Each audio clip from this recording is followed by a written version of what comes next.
सुलेखा की शादी रायपुर में सुभाष के साथ 4 साल पहले हुई थी। सुभाष बहुत ही अड़ियल स्वभाव का था।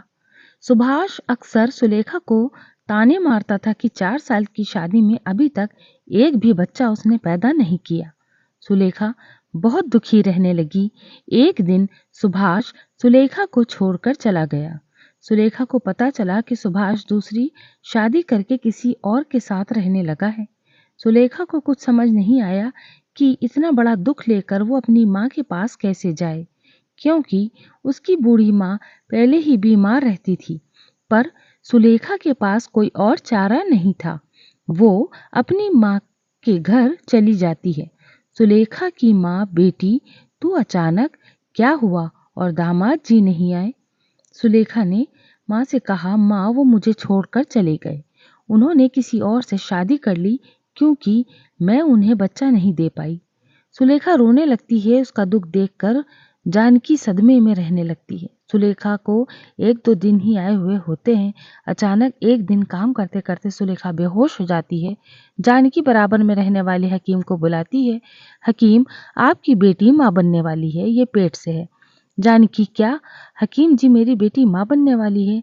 सुलेखा, माँ मैं क्या करूँ, मेरा जीवन एक ऐसे दोराहे पर आकर खड़ा हो गया है जिसमें पीछे मुड़ने का कोई फायदा। मुझे अब इस बच्चे के लिए खुद जिम्मेदारी संभालनी है। एक गर्भवती माँ का प्यार मेरे बच्चे को माँ बाप दोनों का प्यार देगा। सुलेखा के साथ जो भी गलत हुआ था वो उसे दोबारा याद नहीं करना चाहती थी। धीरे धीरे दिन बीतने लगे। सुलेखा को पैसों की जरूरत थी, इसीलिए वो घरों में चौका बर्तन का काम करने लगी। सारा दिन घरों में काम करके वो थकी हारी घर लौटती थी।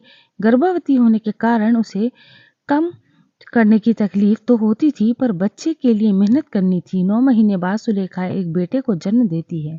बेटे को देखकर सुलेखा की आंखों में खुशी के आंसू आ जाते हैं। बेटे के जन्म से मानो उसने जीने का सहारा मिल जाता है, पर सुलेखा की माँ उम्र और बीमारी के चलते बेटी के साथ नहीं निभा पाती। सुलेखा की माँ का देहांत हो जाता है। सुलेखा माँ के बिना अधूरी हो गई। सुलेखा ने दोबारा काम पर जाना शुरू कर दिया।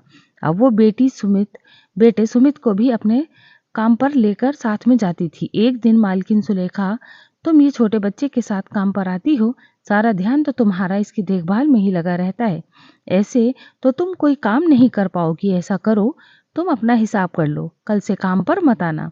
सुलेखा, अब मैं क्या करूं, मेरे सारे घर धीरे धीरे छूट गए, पैसे भी खत्म हो गए। मुन्ना रो मत, मैं तेरे लिए अभी दूध लेकर आई। सुलेखा, भैया थोड़ा सा दूध मिलेगा, मेरा बच्चा बहुत भूखा है। दुकानदार, मुफ्त में तो मैं तुझे दूध नहीं दूंगा। हाँ एक काम कर, वो जो दूध के बड़े बड़े डिब्बे रखे हैं वो सारे डिब्बे अच्छे से धो दे और बदले में अपने बच्चे के लिए दूध ले जा। सुलेखा सारे डिब्बे धो देती है और अपने बेटे सुमित को दूध पिलाती है। मुश्किल भरे दिनों में भी एक माँ ने अपना साहस नहीं खोया। एक रात जब सुलेखा अपनी झुग्गी में सो रही होती है, पड़ोसी, अरे उठो उठो, सब बस्ती में आग लग गई है, झुग्गियों से बाहर आओ। और पड़ोसन, सुलेखा, ओ बेटी सुलेखा, जल्दी बाहर आ, झुग्गियों में आग लगी है।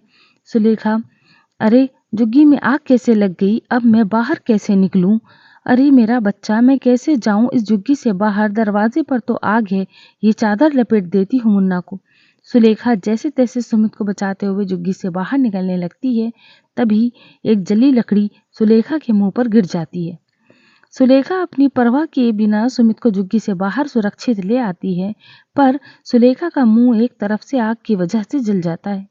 सुलेखा के पास इतने पैसे नहीं थे कि वो अपने चेहरे का इलाज करवा पाए, इसीलिए उसका चेहरा देखने में बद्धा हो जाता है। पर सुलेखा इस बात को बिल्कुल परवाह नहीं करती। उसे यही सुकून होता है कि उसने अपने बेटे की जान बचाई और भगवान की कृपा से उसके बेटे का कोई नुकसान नहीं पहुंचा।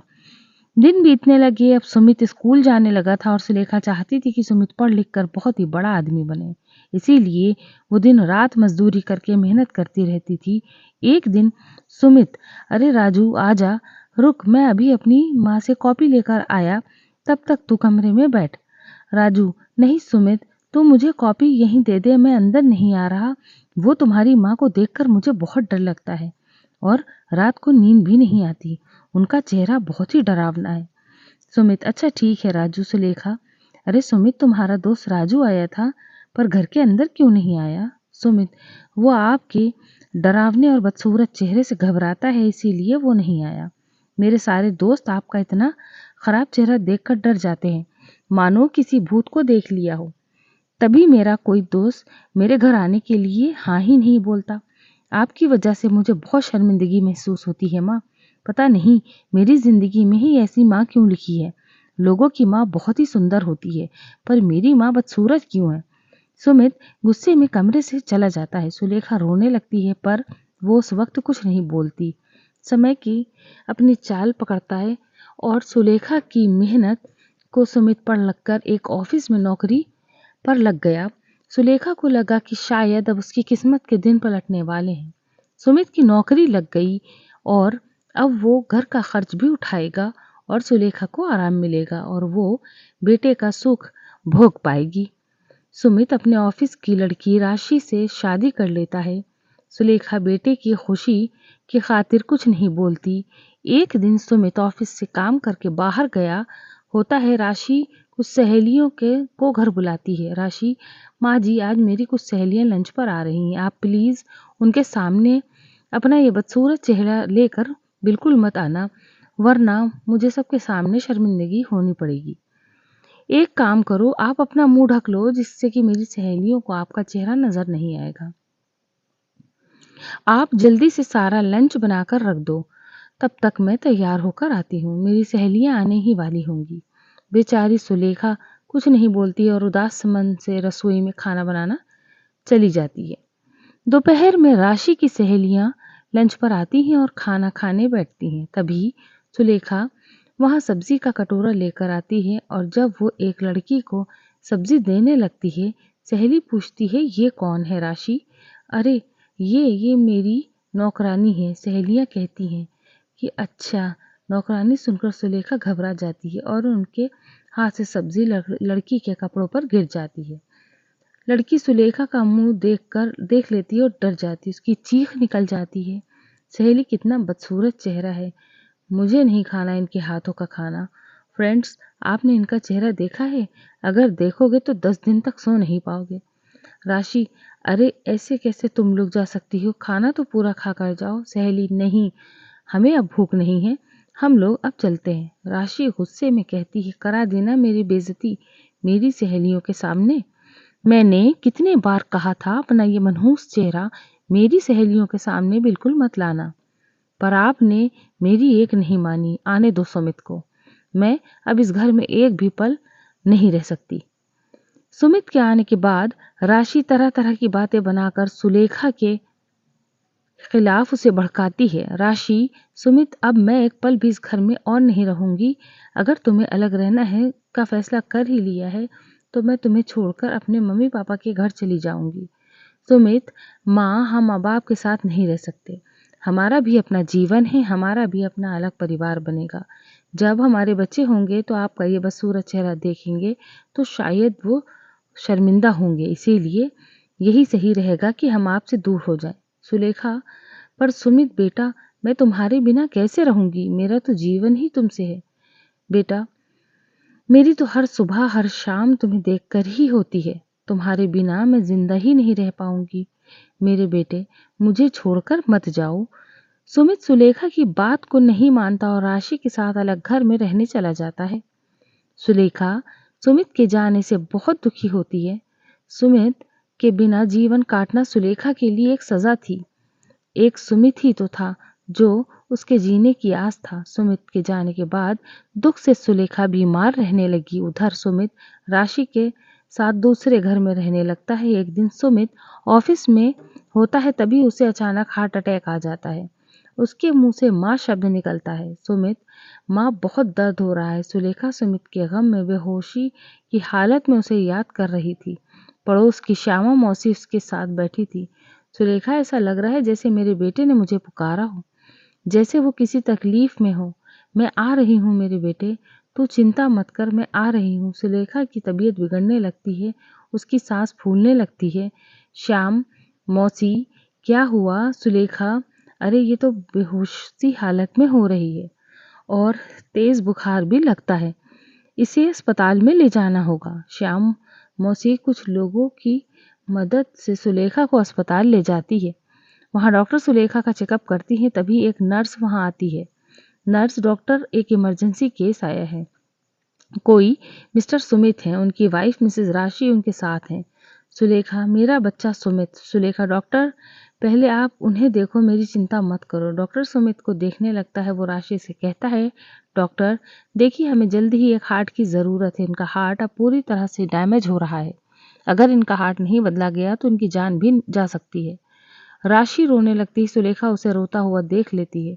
वो नर्स से कहकर राशि को अपने पास बुलाती है। सुलेखा, राशि रो मत बहू, मेरे होते हुए मेरे बच्चे पर आज भी नहीं आ सकती। तुम चिंता मत करना।